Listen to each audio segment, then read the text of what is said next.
because I'm really not very sure of what I'm doing. Thank you very much, dear. Good morning. Come on in. Very nice hair. It's special.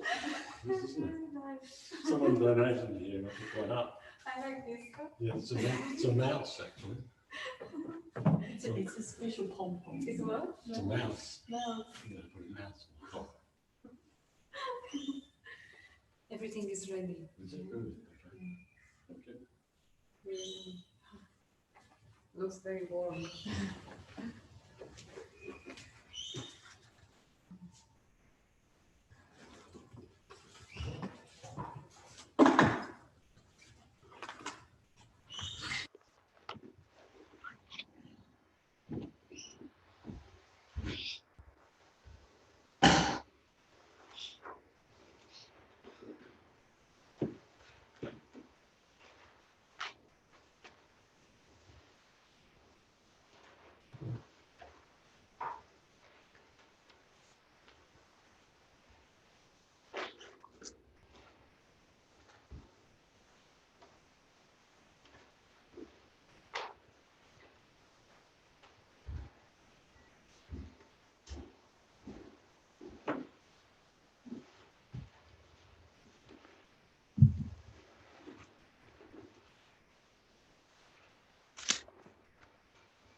So then, good morning, everyone.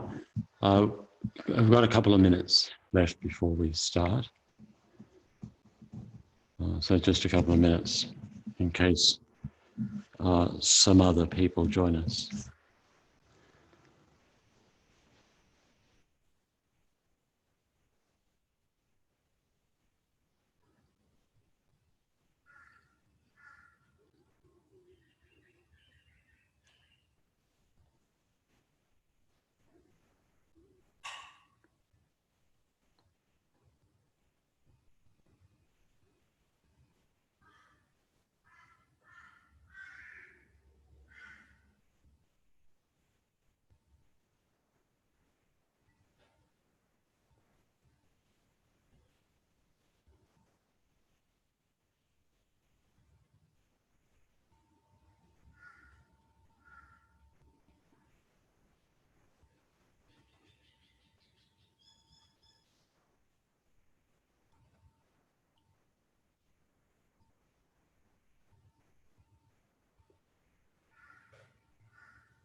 Okay, so we can start our meditation session now.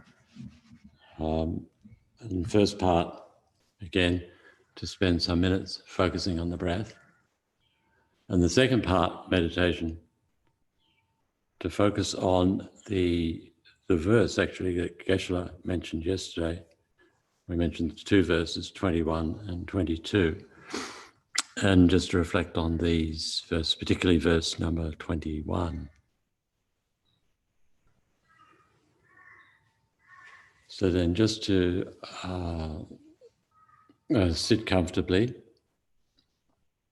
in a posture which is conducive for meditation, both being relaxed, but also such that it allows for the mind to remain alert and focused,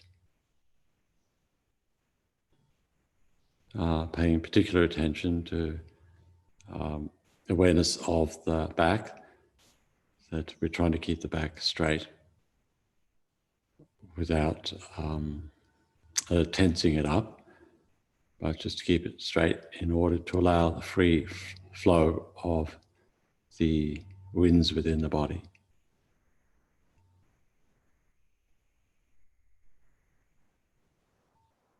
And if we're able to apply ourselves well to keeping the mind focused on the breath as it comes in and as it goes back out again,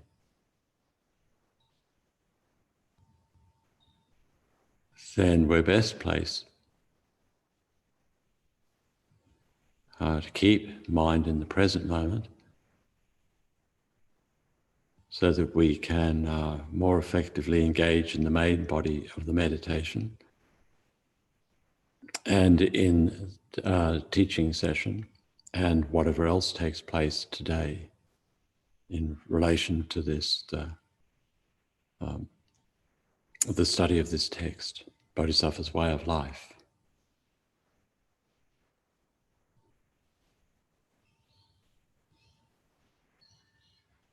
So again, if you have a method that you use to focus the mind, then just to please use that method. Otherwise,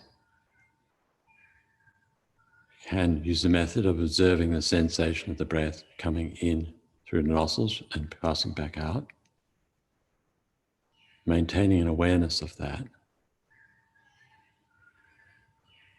And whenever distractions arise, to note these, and then to bring the mind back to the breath. And so like this, continuing in this way for the first part of the session.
So then, I'm just reading now from the text, this 21st verse in chapter 3. Just like the great elements, such as the earth, and like space, may always be many varieties of bases of sustenance for the boundless sentient beings.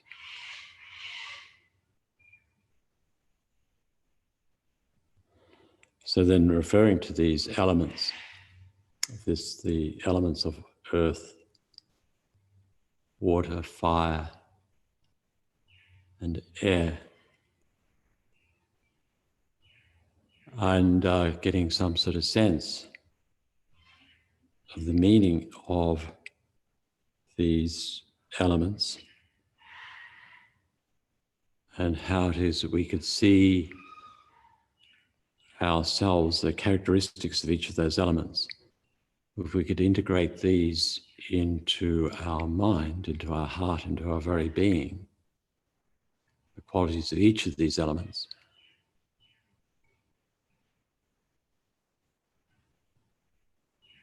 then living according to this, we could use our life in such a beneficial way for others.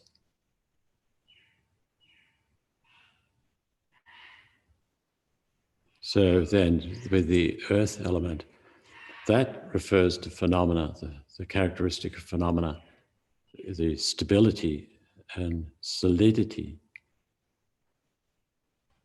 of phenomena, whether it be usually physical matter, but it also can refer, also a characteristic of the earth element is existing within our mind. The quality of stability. Stability and reliability, and of being a support. This, the earth element is this capacity to be stable, be supportive, reliable. So it exists in the physical world, but we can also sense how in the spiritual path, how we can develop this quality more and more. And we need to develop this quality more and more in order to accomplish the benefit of others. So may we strengthen this quality of the earth element within our mind, that we become more stable in our spiritual practice. Geshe-la also mentioned yesterday the importance of refuge, that we live our life based on inner refuge rather than external refuge in external objects. So the more that we enhance with our mind this inner refuge, our refuge is stably based on Buddha, Dharma, Sangha.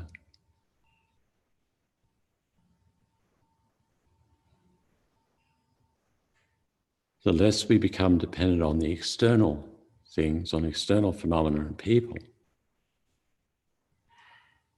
the less we become clinging, full of clinging and attachment and anger.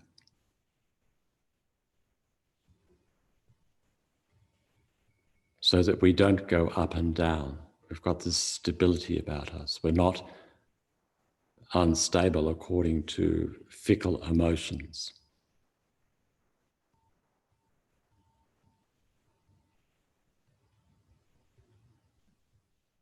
So seeing how it could be into the future, more that we develop inner stability.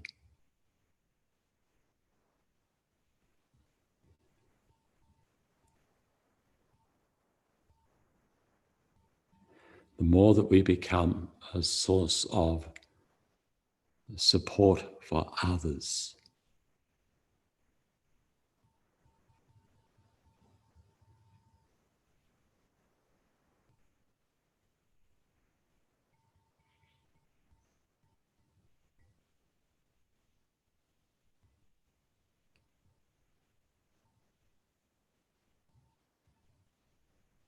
Our business is to support others, to be a reliable source of stability for others.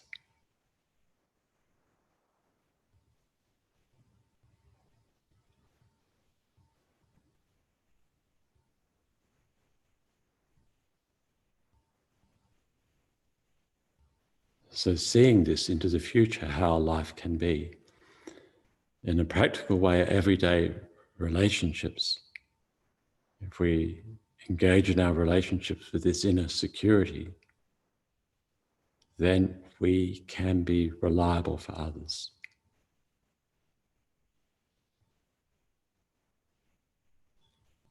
And also we can help out in Dharma Center as well. If we become stable within our souls,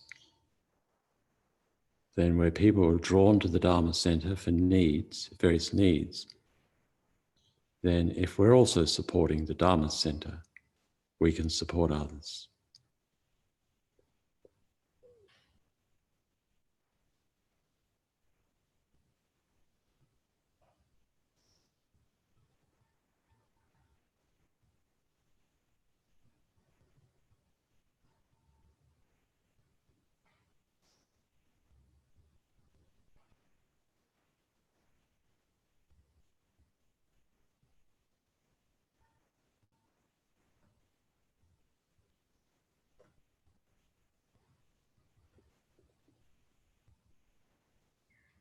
So then may I become like that great earth element, to be a stable support wherever I go,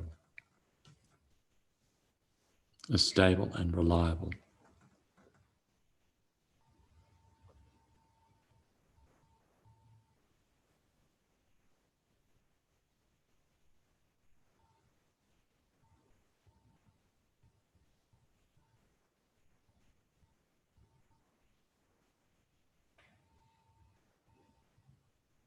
So then the water element, the quality of fluidity within our body, there's the water element that's responsible for transport through the body.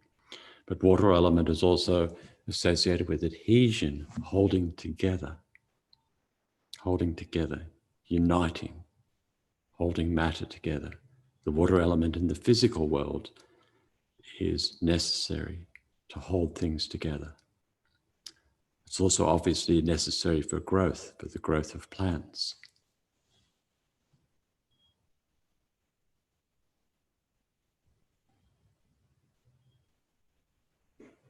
So then may I also become like this great water element.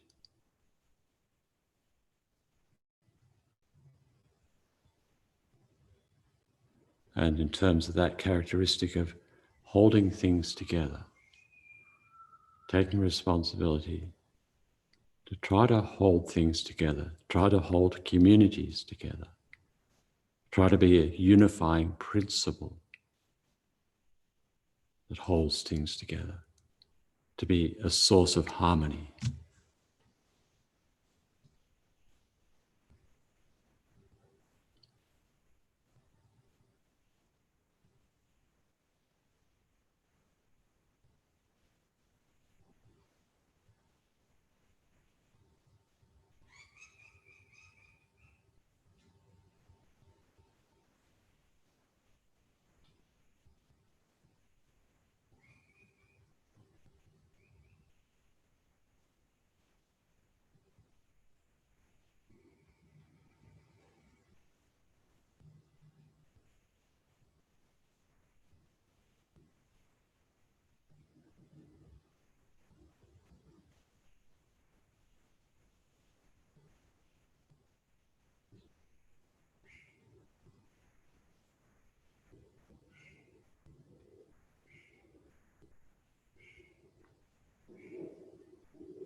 And just like in our body, the water element carries things through the blood vessels, so on, allows for movement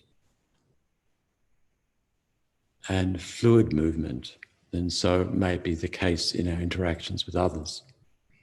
We allow for fluid interaction, not be rigid in our views.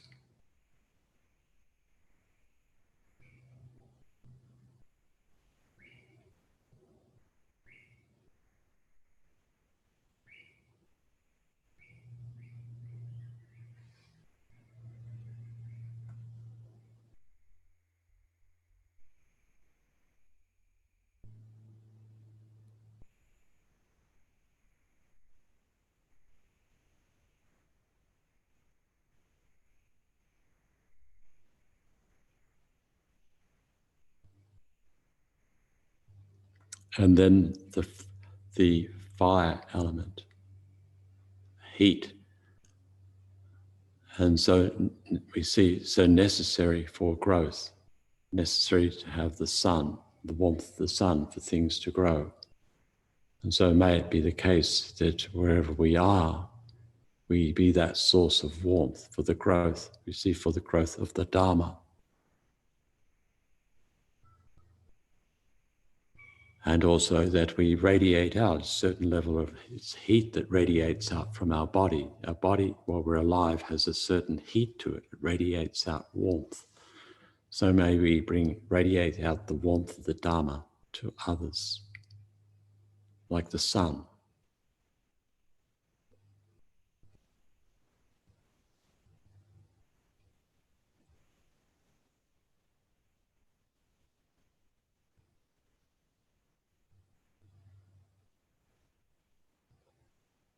And also may we treat others with warmth.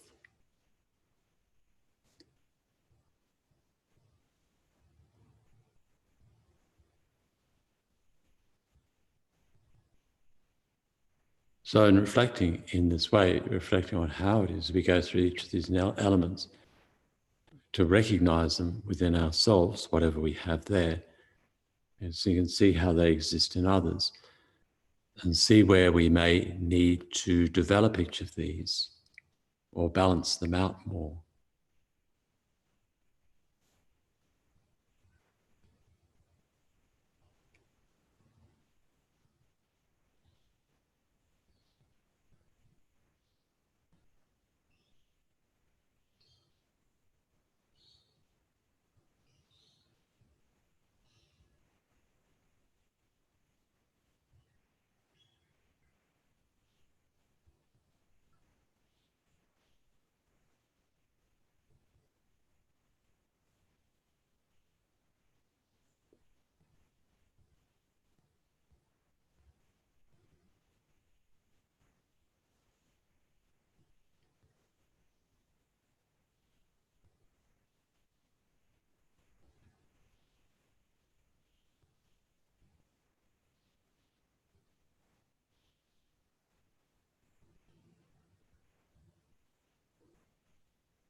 And then the air element.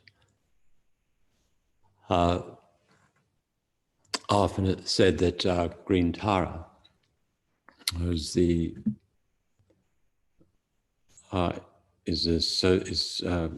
green color is associated with nature and also associated with the air element. And air is, and this Tara is also associated with accomplishing the benefit of others. Of course, air element is what sustains this life. We're very much dependent upon our breathing to sustain this life. When the breathing stops, then this body ceases to function. We cease to be alive.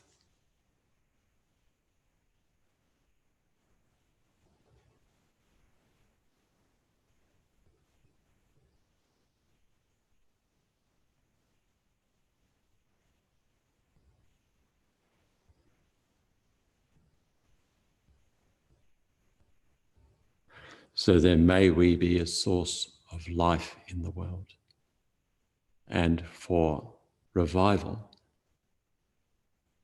and accomplishing the benefit of others. Associated with air elements, very much associated with movement, accomplishing the benefit of others.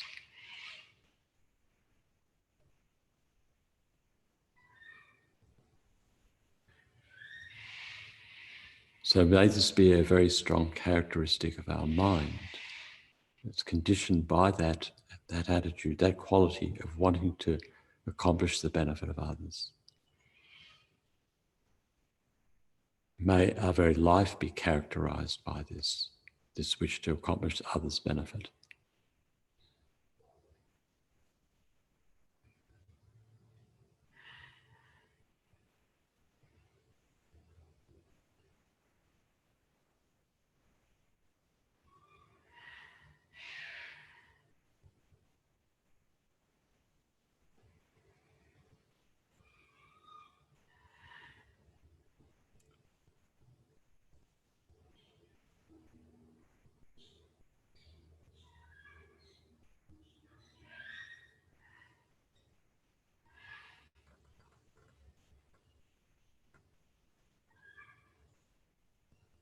And as it says in this verse, just like the great elements such as earth and like space, and space, the space is often defined as the absence of obstruction, that which allows objects to be residing. It's the fact that there's absence of obstruction.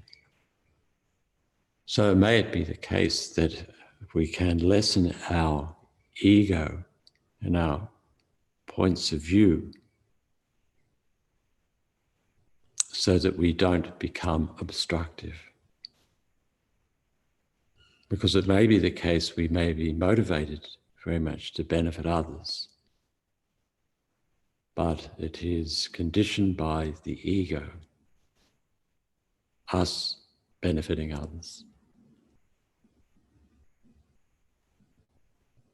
And so our focus can become on what we want, how we want things to be, because we hold that our view is most important. Our interpretation of Dharma is the right interpretation.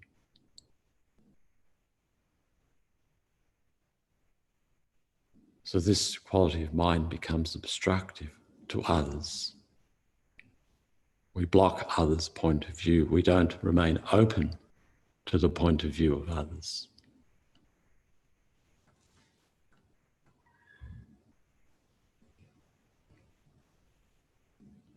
And we may even want to impose our point of view on others.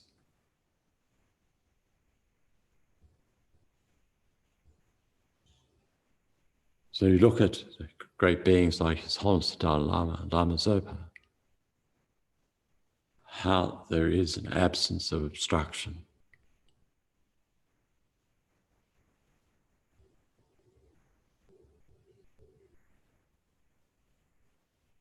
They encourage the involvement of others.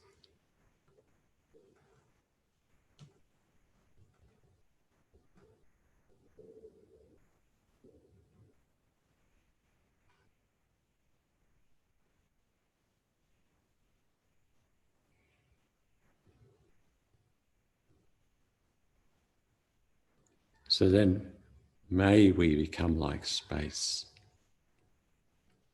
an absence of obstruction, and allowing others' points of view to be also expressed, to allow others to contribute.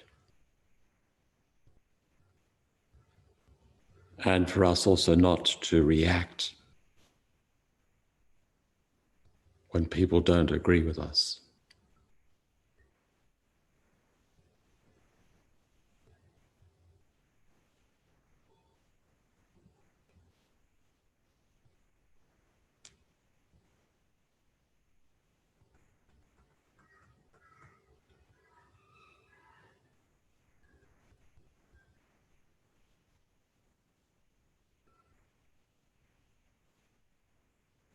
So then if we can become an embodiment of these elements, earth, water, fire, air, and then of space, really taking on their characteristics within our mind,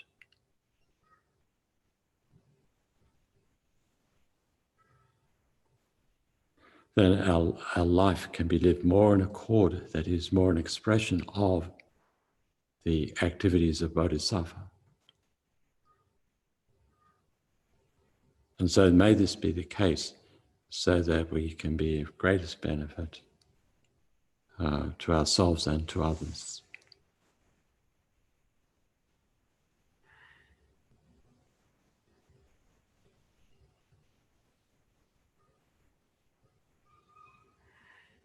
Okay, so thank you.